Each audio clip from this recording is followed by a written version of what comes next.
Moses is on the mountain again. He is there to once again receive the covenant. God speaks of marvels that he will work. What are they? God tells us he is a jealous God. How are we to understand that, and what application does it have to my life? God says he desires that we give offerings. How do we understand that? We will talk about these things and more as we look at Exodus 34, verses 10 through 28. Well, all right, we will begin, and I wanted to look at this verse to start with. Popped up in my feed today. Logos sends me Faith Life, the parent company of Logos, sends these out every day, and this is one of my favorite Bible passages, and I really like the graphic here. But it is a very good reminder as we are here as anytime. But I was thinking about it in the context of where we are here in the book of Exodus and what the Lord is going to say to Moses and thereby to the children of Israel and to us today. This is from Psalm 24, verses 1 through 2. It is a psalm of David. The earth is the Lord's and the fullness thereof, the world and those who dwell therein, for he has founded it upon the seas and established it upon the rivers. There it says the rivers, the verse I'm familiar. The translation I am familiar with is waters. Either one is accurate and valid. But if you just spend a little bit of time focusing on, meditating upon what this verse says about who our God is, because what we are prone to do in our lives, and we'll talk about this a little bit more as we start to work through the text for today. My sin, my weakness, my being small, I take God and I do the same thing with him. I make him like me. And I don't want a God who is like me. And he's not like me. I need to focus on and put effort into remembering who he is, what a great and awesome God he is. He is the Lord of hosts, the King of kings. He is above them all. And I need to remember that. I need to focus on that and hold on to that because that's the God that I can flee to for help. That's the God I want watching out for me. That's the God of my salvation. He's the God of all creation. And that wasn't even when God has done all of these awesome things that we see in the book of Exodus, that we see in the book of Genesis with creation, with the flood, whatever it might be, the mighty works that he did through the prophets, through Jesus, on and on, through all those who serve him. Those things weren't even a workout. He didn't break a sweat. And I need to remember that. That's who he is. That's who he is. And I don't want to take him and make him small. I don't want to take him and make him a little plastic figurine that I put on the dashboard of my car as some kind of talisman that I hope might protect me when the roads are slick and scary. I don't want to do that. That's not who he is. So just I thought a very good thought to start our day as we're looking here in the book of Exodus, chapter 34, verse 10. And let's go. This is always a good thing to do. What was going on before? The last thing Moses said, and he said, "If now I have found favor in your sight, O Lord, please let the Lord go in the midst of us, for it is a stiff-necked people, and pardon our iniquity and sin, and take us for your inheritance."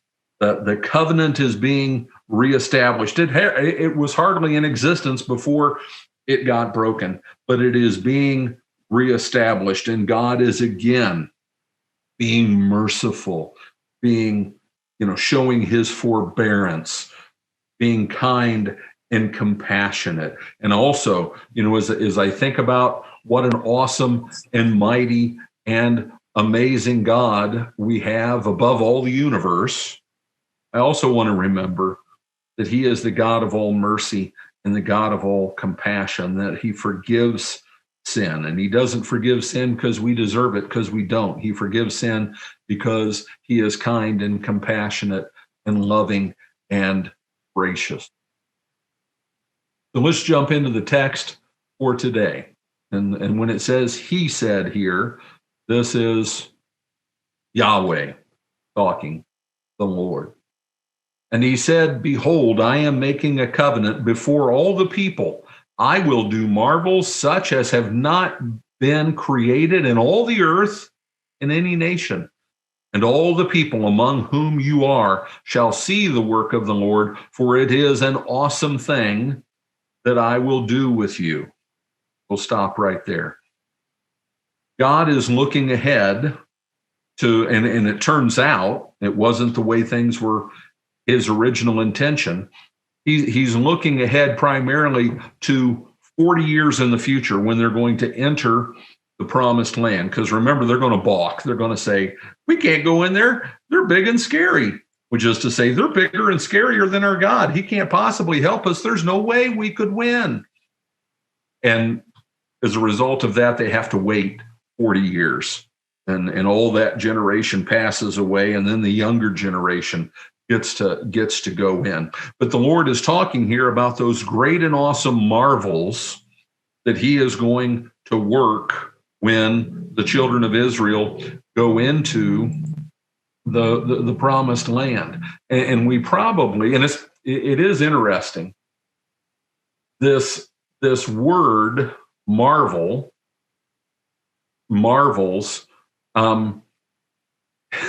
is a play on the word that was in what we just read, that we may be, what is it?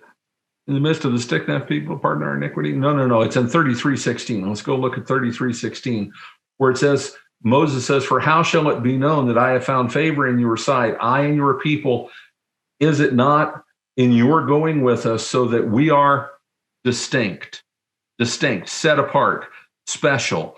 And this word, the core of that word, is the same word, the same core that's used for the word marvels. It gets very complex in Hebrew because there are all these different forms of the verbs, and they can, if it's a different form, it can have a very different meaning, but it's still the same root. And you can see how distinct, set apart, special, and marvel can be connected conceptually. Okay. And it's something that we haven't pointed out, and I should have been pointing out along the way. I have been negligent in that regard. This is the 10th time and the last time through the book of Exodus that God uses variations on signs, wonders, and marvels. Signs, wonders, and marvels. Those were the things he worked. And we have to remember, because this is what happens when you're going through a book bit by bit, okay? Even though we may think, I may think, the teacher, that we're moving along at a good pace. It's been a heck of a long time since we talked about Exodus 3 and the miracles, the plagues, all of that. That's the same book. It's not that long ago, time-wise, especially for those who were living it. But it is a theme throughout this book, these marvel signs and wonders that God works. And let's take that. You go to the New Testament, and how are the works of Jesus repeatedly described? Marvels, signs, and wonders. Well, yeah, he is Yahweh, right? He says that, and he's doing Yahweh things, which include marvel, signs, and wonders. But I will do marvels such as have not been created in all the earth and in any nation. Hold on just a sec.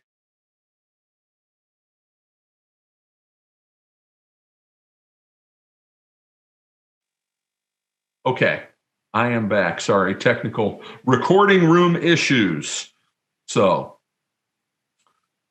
I will do marvels such as have not been created in all the earth in any nation. He is saying that they are distinct. There's something special is happening here. Stuff is going to happen that no other nation with their gods have ever seen happen. And what kind of examples of that do we have if we jump ahead and look?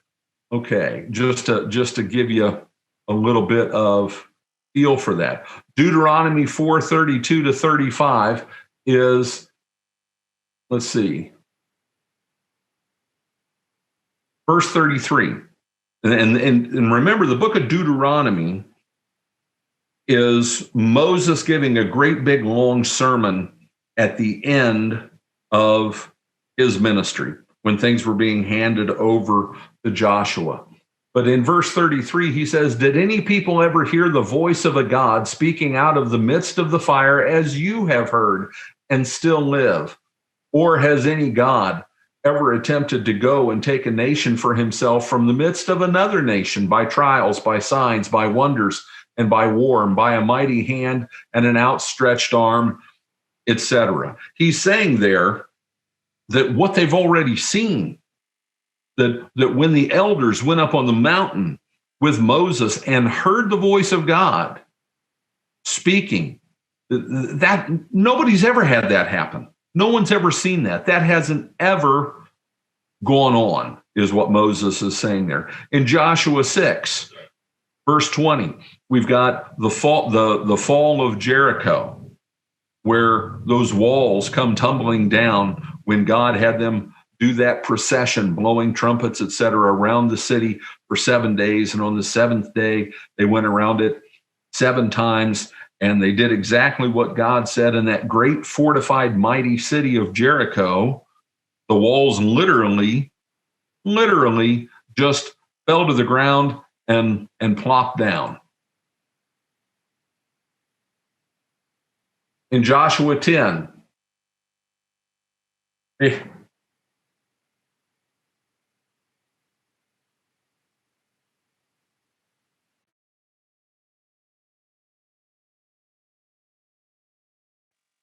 sorry about that, more technical difficulties.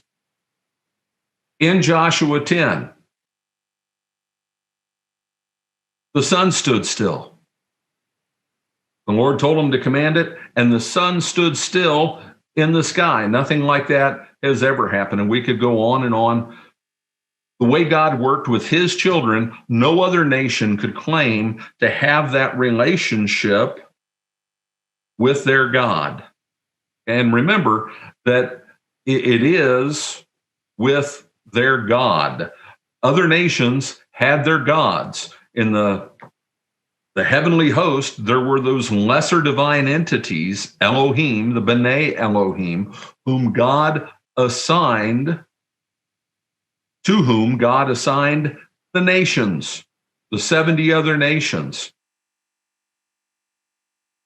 And that's going to come up right now. "And all the people among whom you are shall see the work of the Lord, for it is an awesome thing that I will do with you." All the people as in part of the 70, those other nations who worship other gods. Because remember, let's jump to Deuteronomy 32, 8 and 9, because this is a good thing to review. "When the Most High gave to the nations their inheritance, when he divided mankind, he fixed the borders of the peoples according to the number of the sons of God. But the Lord's portion is his people. Jacob is his allotted heritage," and we'll keep going. "He found him in a desert land, and in the howling waste of the wilderness. He encircled him. He cared for him, and he kept him as the apple of his eye." Okay. God, no other nation came about the way Israel came about. God took that guy, Abram, who was a nobody and worshiping false gods, more than likely, and called him and made him his own, and from him made a great and mighty nation, and that is the nation of Israel.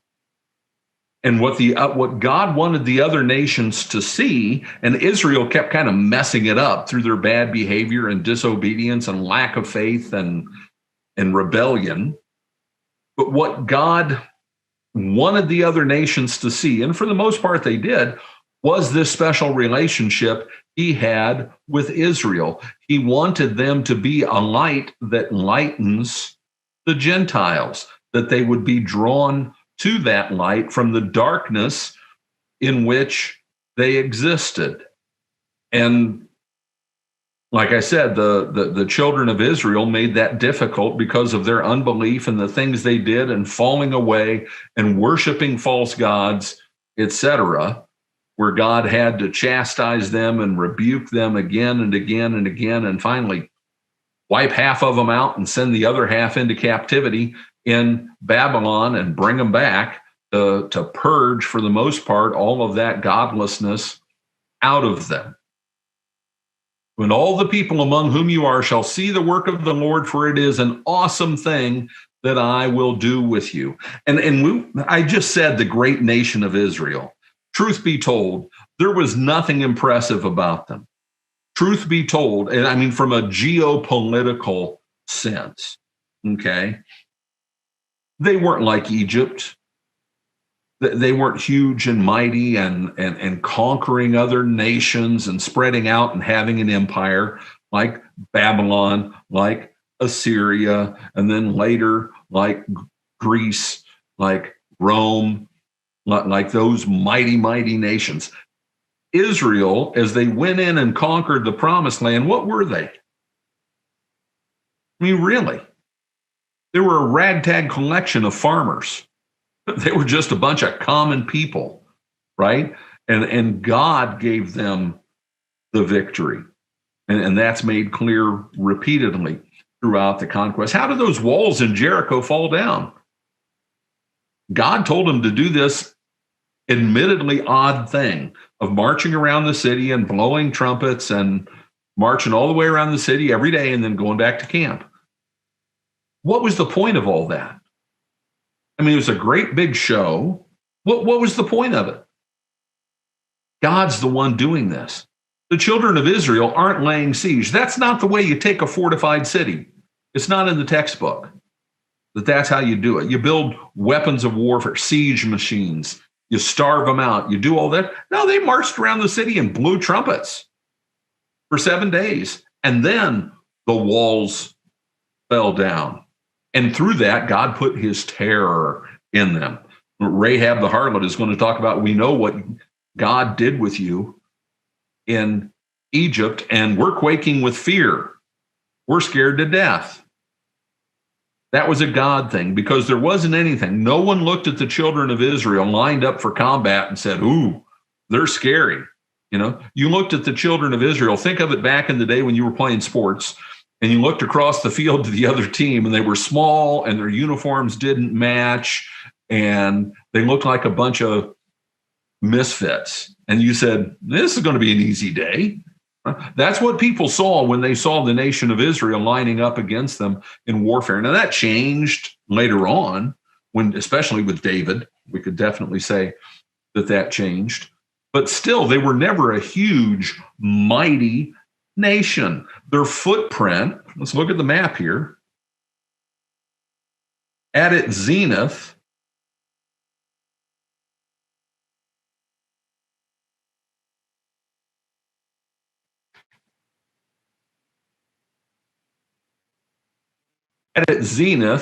their footprint as a nation just wasn't that big. I mean, they were here. That's it. That's it. Now, it was significant territory because trade routes, big time, through there. So it was strategically important, but they weren't ever some great, huge, mighty geopolitical force. They were great and they were mighty only because their God was great and their God was mighty. And that is such an important thing to remember, back to this verse. We need to remember who our God is, just like they needed to remember who their God was. When they fall, when they stumble, when they blow it, when we see that in the book of Joshua, or coming up here, even before Joshua, when the spies go in and look at the land, they looked in awe at the people who were there. The sons of Anak were there, the Anakim, the Nephilim, the giants, real, genuine, bona fide, certified giants were in the land. And they looked at those giants and went, ooh. When David met Goliath, what didn't David do? David never went, ooh, wow, he's impressive. He said, who's this uncircumcised Philistine to defy the armies of the Lord of hosts? David's eyes, David, the whole thing about courage. And David had courage. You know why David had courage? David had courage because David had faith. I keep having on YouTube these bull riding videos pop up. And they're pretty, it's amazing stuff to watch. And you think those guys are brave. And there's just, in part, this is just being humorous, but there's some truth to it. Brave and stupid are kissing cousins. You got to have part of your brain missing to hop up on one of those 2,200-pound Brahma bulls that wants to take your head off after he bucks you off. And they can leap 5 feet in the air. Is that really courage? No, courage is courage. Just in a worldly sense, courage is doing the thing that needs to be done without regard to the consequences. Courage is doing something horrible and difficult to save others. That's courage. You're not doing it to show off and show that you can ride that bull for 8 seconds and win a prize in a new pickup truck. That's not courage, rightly defined. Okay. Courage is doing the right thing, even when the right thing is really, really difficult and might have calamitous consequences. So David, from whence came David's courage?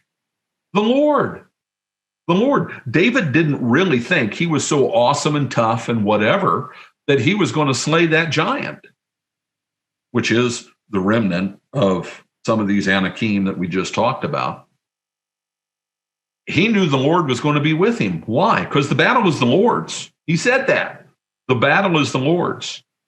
And the Lord's handed the bear and the lion into my hand. He'll do the same thing with this Philistine. That's where courage comes from.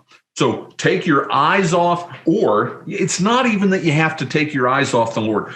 If I look at something scary on the horizon, like the Anakim, and I'm, hey, you know what? 10, 12 feet tall guys who aren't just like the huge tall people today who are skinny and, they have a growth disorder. They weren't like that. These were beasts. They were huge. They were muscly. They were mighty. They were warriors. And looking at them would cause you to stand in awe. Well, I'm only supposed to stand in awe, my God. So rather than looking at the thing, whatever it might be, disease, death, persecution, a mighty government coming down on top of me, whatever it might be, if I'm focused on who my God is and that I'm serving him, I'll take whatever the consequences are. We will not bow down to your idols. Our God can save us out of the fire, Shadrach, Meshach, and Abednego. Our God can save us out of the fire, but even if he doesn't, because maybe he won't, God doesn't always save us. Who am I to tell God what his purposes are and how I serve him? I might serve him by my death. Peter did. Paul did. James did. Jesus did. But even if he doesn't save us, we will not bow down to your idols and we will not worship them. And I tell you what, that took courage. In a worldly sense, in a human sense, that took courage, but that courage flowed from their faithfulness. They were just faithful.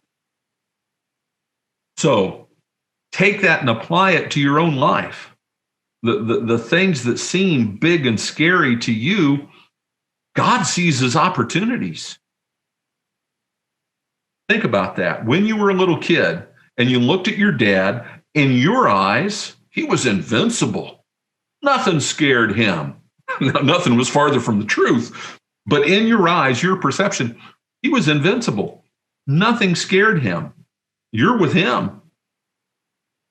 He was going to take care of you. You have the same relationship, even more so, because all your dad did was try to emulate and represent in your life your heavenly Father. And he really isn't scared. And there's nothing that he can't overcome. And again, doesn't even have to try. Doesn't even have to try. When they came to arrest Jesus, he showed this very thing. They said, "Who have you come for?" And they said, "Jesus of Nazareth." And he said, "I am he." And he knocked them down. They drew back and fell to the ground. Boom. He knocked them down. Just a little micro pulse of his power and his might. What was the point? This is only going down because I want it to go down. If I didn't want it to go down, boom, it's gone. You're gone. That's who your God is. And we need to work hard to remember that. And it's easier to remember it if you've got your nose in his word, because there he's showing you all the time who he is. And I could go on with examples from scripture that illustrate this very thing. I don't want to make my God small. And that doesn't happen if I keep my eyes on him. If I keep my eyes on him, I'm impressed with him. I'm amazed with him. And whatever else might cross my path isn't going to seem all that impressive. Okay. And God wanted the other people to see his plan back in, when he did this thing that's described, summarized in Deuteronomy 32, when he divided the nations at the Tower of Babel. When he did that, he did it in the hopes of saving them all. God didn't assign the other nations to these other gods with the intent that the B'nai Elohim, the sons of God, would lead them astray. The B'nai Elohim answer for that, right? God wanted to save them all. But the best way to do that was make a new nation that's not tainted by all this stuff. And then through that nation, bring all the other nations back. As soon as Jesus had risen from the dead, as soon as he ascended into heaven on the 40th day after his resurrection, day 50 was Pentecost. And what happened? They were given the ability to speak other languages, and the list of nations that's rattled off, guess what it is? It's exactly those nations that were mentioned before in the division of the nations. Go and save them. Take the word to them. Go into all the world and preach the gospel. God desires all men to be saved and come to a knowledge of the truth. That's what he wants.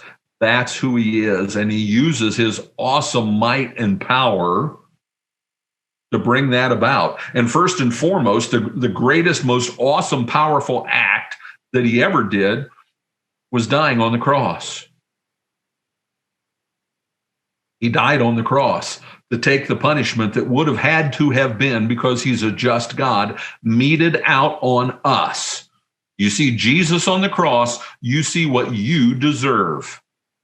And the real suffering Jesus did on the cross was when he cried out, my God, why hast thou forsaken me?" Because in that he was suffering the pang of hell. God completely withdrew from him. That's why it got dark. God withdrew from him, and Jesus suffered the hell that you and I deserve. He paid the price. That's why I'm going to heaven. And sometimes, because God's amazing, Sometimes God wins through apparent weakness. Do you think Satan thought he was defeated when Jesus died on the cross? No. He thought he'd won. We could talk about that a long time. He got tricked. He got duped. He got duped. He thought he had won. He thought he had won. Think of that. The legions of hell were dancing and singing. They were thrilled. They thought they had won. They had killed the Lord of glory. But if they had understood, they wouldn't have crucified the Lord. Paul says that. If they had understood, and I got to find that reference, I'll pop it up on the screen. Put this on YouTube. If they had known, they wouldn't have crucified the Lord of glory. He tricked them. But it was apparent weakness. Jesus coming, the incarnation, I've told you, the single most amazing thing that ever happened, along with Jesus dying on the cross, because you can't, the death and resurrection, I'm not going to say anything comes above that, but man, right there on the same shelf anyway, is the incarnation of Jesus Christ. And what did he do? He became weak. His might, his love, his greatness was manifest most clearly in him becoming weak and vulnerable. Joseph had to take him and dash off to Egypt to save him from Herod. He was a baby. Herod could have killed him, and he did kill all the other baby boys in Bethlehem and the surrounding region.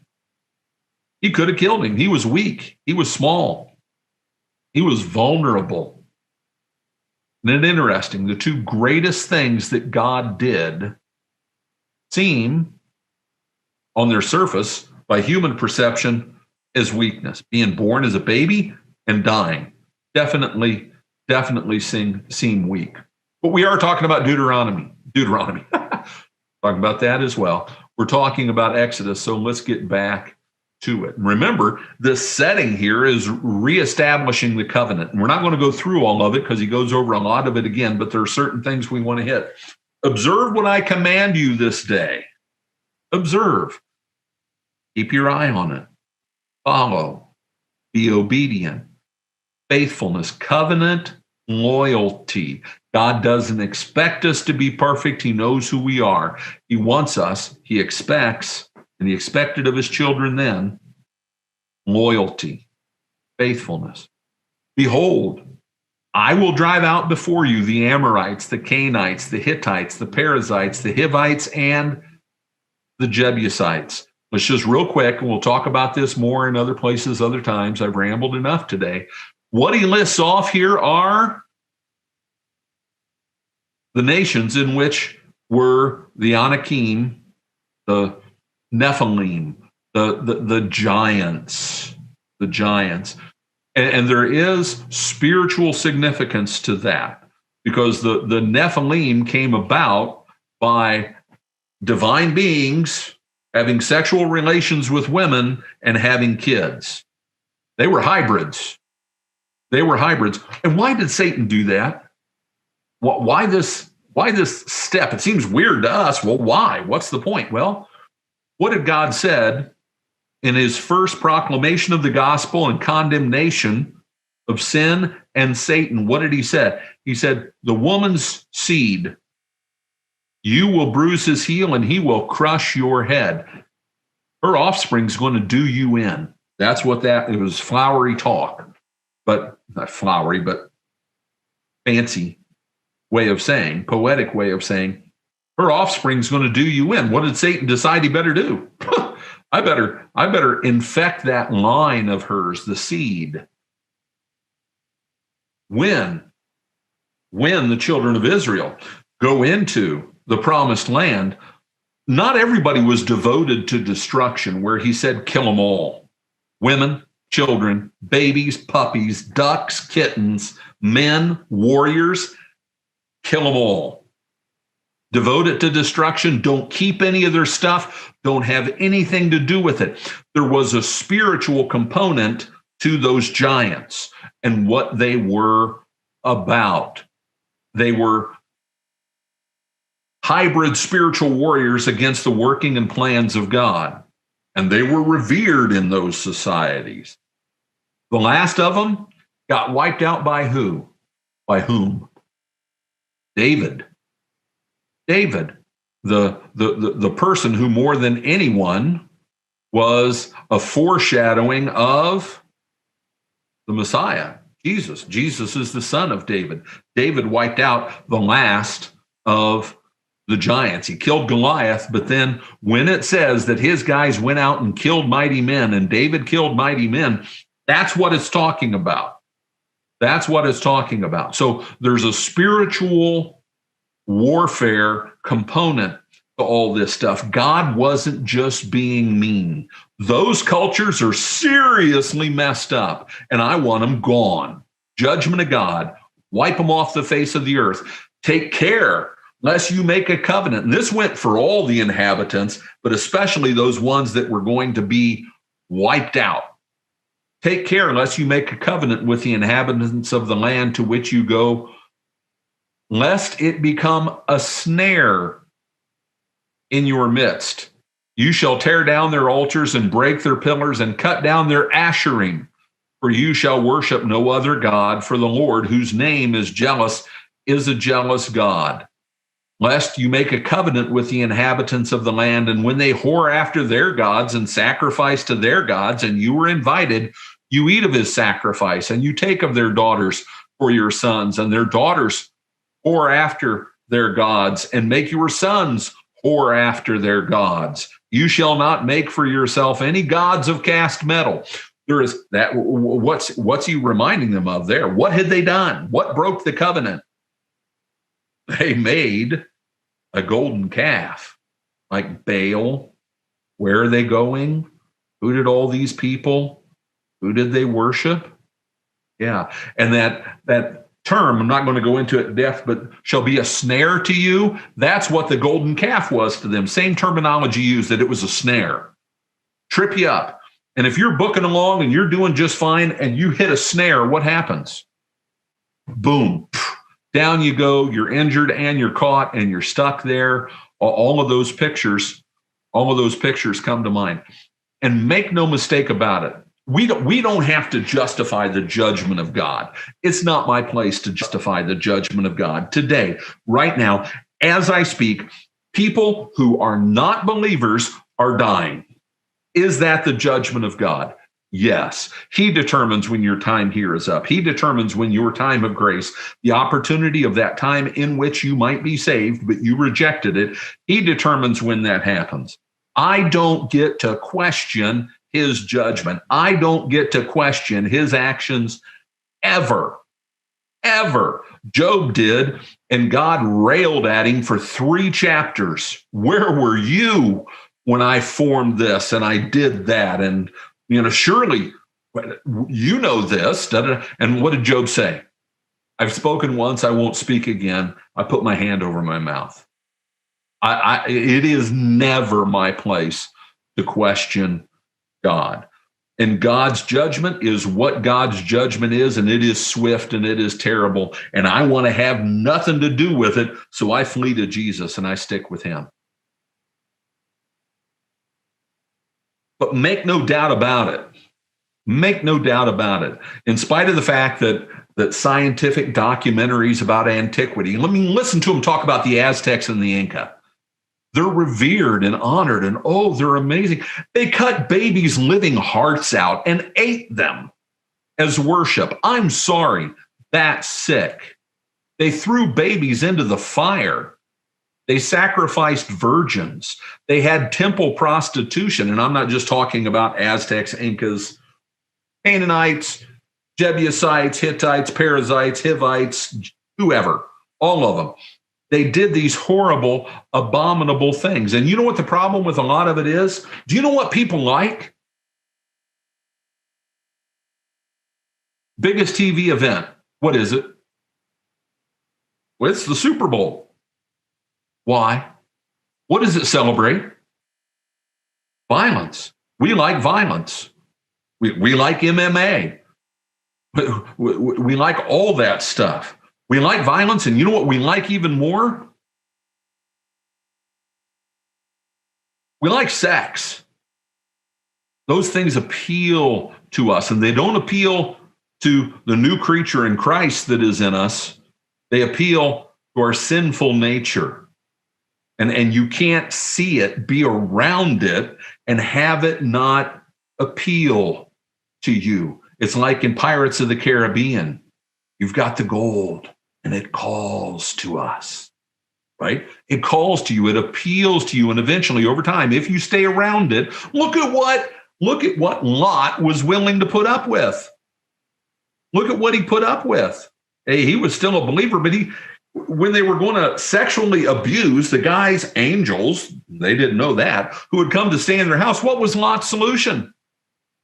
Well, take my daughters, my virgin daughters instead. Good grief. How? How did he get there? Well, because he hung out with those people. He was around those people. That apparently seemed like a viable solution to the situation. I'll give my daughters to these wackadoos so they can ravage them all night.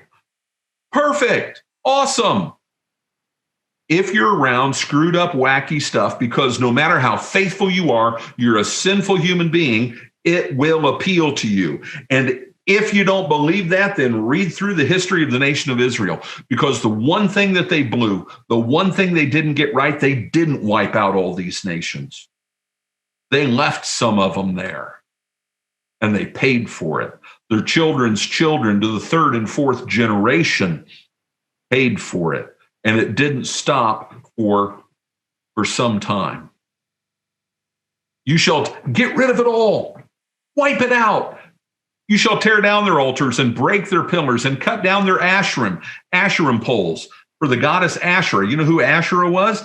She was the consort of the main god, either depending on which variation of it, Baal, El, on and on and on.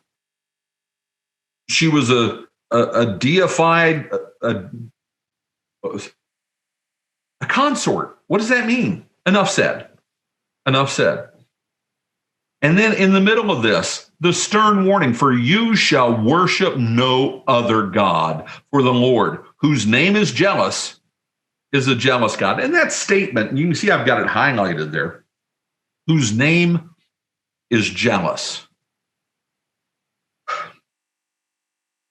You know, is that his name? Is that what is being said here? Or is this, and I think it likely is, that concept of the name being God himself? My name shall go with you. My name, the name. God is jealous. And the word for jealous here, that word for jealous comes from red. A really jealous guy, his face gets really red, right? We've talked about that before. He's jealous of his bride. And you'd better not flirt with her. You better not make eyes at her or whatever else, because he's the biggest, baddest guy in the room, and you don't want to mess with his bride. We are the bride of God. Scripture paints that picture many, many, many times. Jesus is the bridegroom.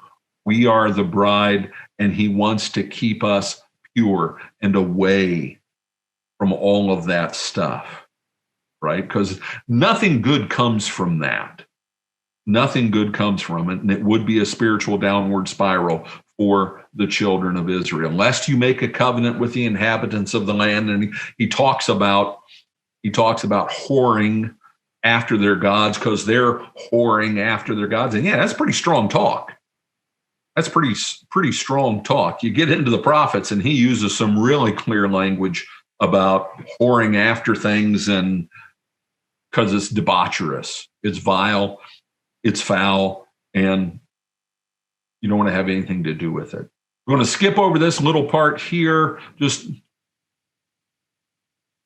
it's restating the covenant, and the important part in it is redeeming the firstborn. Redeeming the firstborn, and that is a main core concept in Judaism, in God's relationship with his children. Because why? Israel is his firstborn son. What did he have Moses say to Pharaoh, you've got my son, let him go. My firstborn, my son, you've got him, and I will redeem him. And in order to redeem him, he killed the firstborn of Pharaoh. He killed the firstborn of all of Egypt in order to save his firstborn. That was the final straw that got Pharaoh to let them go. And so, setting aside the firstborn, making a special sacrifice, it was remembering and acknowledging. And God has us do all kinds of things to remember and acknowledge. You know why? Because I forget. I forget important stuff. I get focused on other things and I forget. Ritual, repetition, it's really important. And that, it's interesting. With that little explanation, what's the next thing? It says, all the firstborn of your sons you shall redeem, and none shall appear before me empty-handed. God wants offerings. God wants offerings. Why? Why? And every time I teach about, I had a friend back in seminary who used this passage for this, and I've never forgotten. The Lord says the earth is the Lord's and all its fullness, the world and all who dwell therein. And hey, buddy, could you spare a dime? I need some money. I need some gold. I need some silver. Nonsense. Nonsense. God doesn't need anything. He doesn't need to swing by and borrow a cup of sugar. He doesn't need to ask if I've got 2 eggs that he can borrow for breakfast because he didn't make it to Quick Trip. It's nonsensical, right? He owns it all. It's all his. And yet repeatedly throughout the scriptures and in the New Testament, he says he wants us to bring offerings. Why? Why? Because in so doing, we first and foremost acknowledge whose it is and whose we are. And where did you get the ability to earn that bread? To earn those dollars? Where did you get it? Where did you get it? Are you just that smart? Did you make yourself that smart? There are other people who aren't as smart. What about them? What about the guy with a strong back who can go out and work hard all day and earn money there? All of my abilities come from him. When I give offerings, I acknowledge that. I acknowledge it comes from him, that he blesses me. I acknowledge that when I make sure to not appear before him empty-handed. I need to bring gifts. He doesn't need it. He chooses to do it that way. He chooses to work through that when we contribute to different things. And I don't care what it is you're contributing to. If you're giving to a worthy cause that has some kind of helping connotation to it, if that's contributing to help out people that you know who are going through financial difficulty because of health issues, awesome. That's every bit as valid as plunking it in an offering plate. God doesn't care. You're using it in a way that reflects that that demonstrates that it's his. I wouldn't have it if he didn't want me to have it. And trust me, you live long enough, you'll find out. If he wants it to dry up to teach you a lesson or two, there is nothing you can do about it. Nothing. And if he wants to open the floodgates and bless you, it ain't you, baby. It's his doing. It's his doing. And by being faithful in your offerings, you're showing that you understand that. You're also showing that you trust, because he says first fruits. When you go through and look what he says in the Old Testament, the New Testament, and 2 Corinthians 8, 9, etc., first fruits. He doesn't want the 10% that's left in the field, because here's the picture. I'm giving offerings and I'm a farmer, and out back, I got my hay, I got my wheat, I got my barley. Next week, we just saw it in Texas, right? Huge storm can come along and wipe it all out. Hail, your crops were down, they were ruined. They were going to mildew, they were going to rot, you couldn't harvest it. God wants the first fruits, the first stuff off the tree, the first stuff out of the field, the first money that hits your wallet. Why? Because you're showing that you trust him to bring the other part. You're acknowledging that he's the Lord of it all. If I give him the first 10% of my barley crop, I'm trusting he's still going to take care of me. He's still going to take care of me even if a storm does come and wipe out 70% of the rest of my crop. It is an act of faith, and it is, first of all, he likes it. Do you like to be appreciated? I like to be appreciated. Do you think God likes to be appreciated?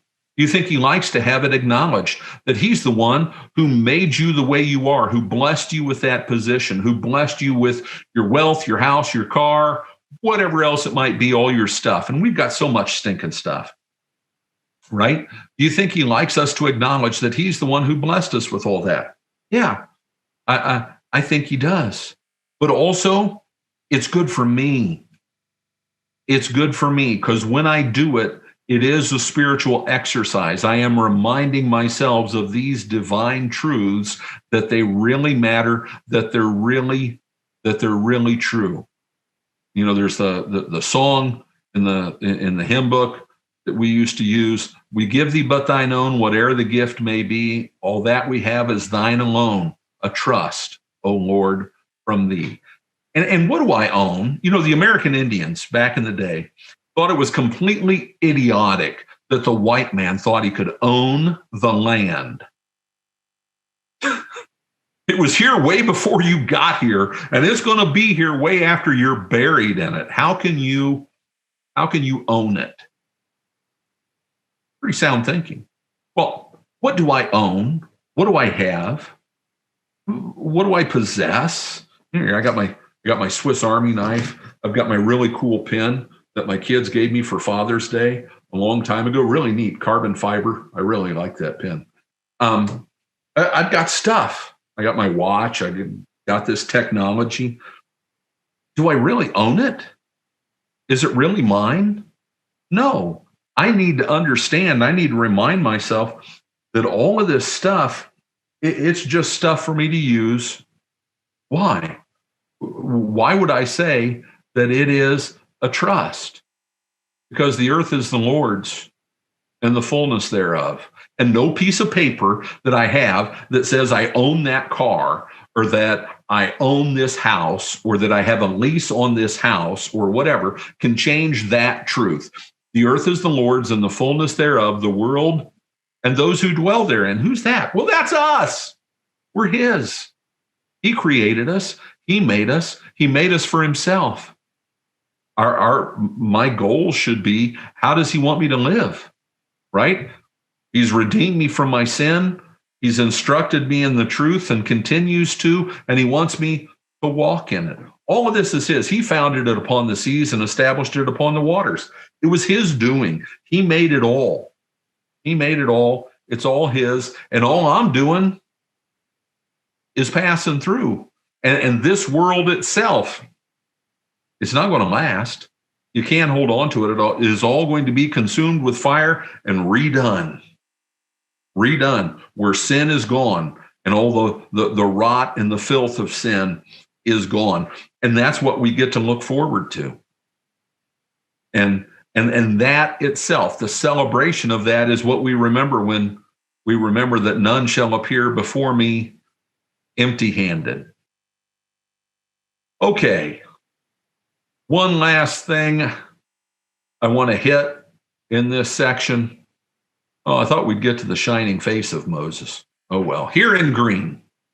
So he was there with the Lord 40 days and 40 nights. He neither ate bread nor drank water. And he wrote on the tablets the words of the covenant, the 10 Commandments. Now there, it's saying Moses wrote it this time. I got to check and see on that. Not sure. Let's stick with this. 40 days and 40 nights. He neither ate bread nor drank water. He didn't drink.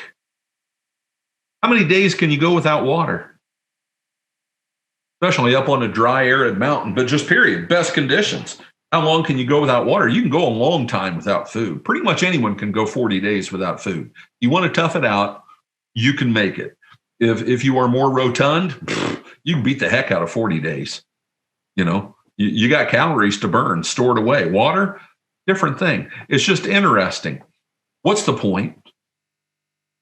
I don't know. It doesn't tell us what the point is, but the one thing that's inescapable is what?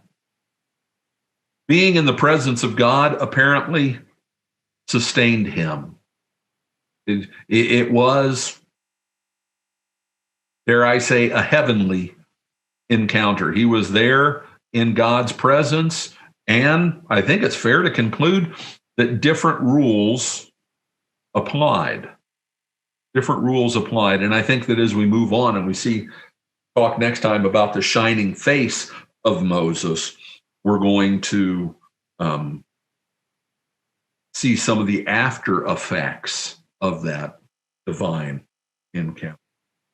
Okay, we are going to stop there. I thank you for joining us. I hope you're enjoying this study. We will continue. We're going to, once we conclude with what we're doing in the book of Exodus, we're going to hit some highlights throughout the remainder of the Pentateuch of the activities of things that happened, because I think that is something we want to make sure and cover before we move on to a different book or set of books. So God bless. Thank you for listening.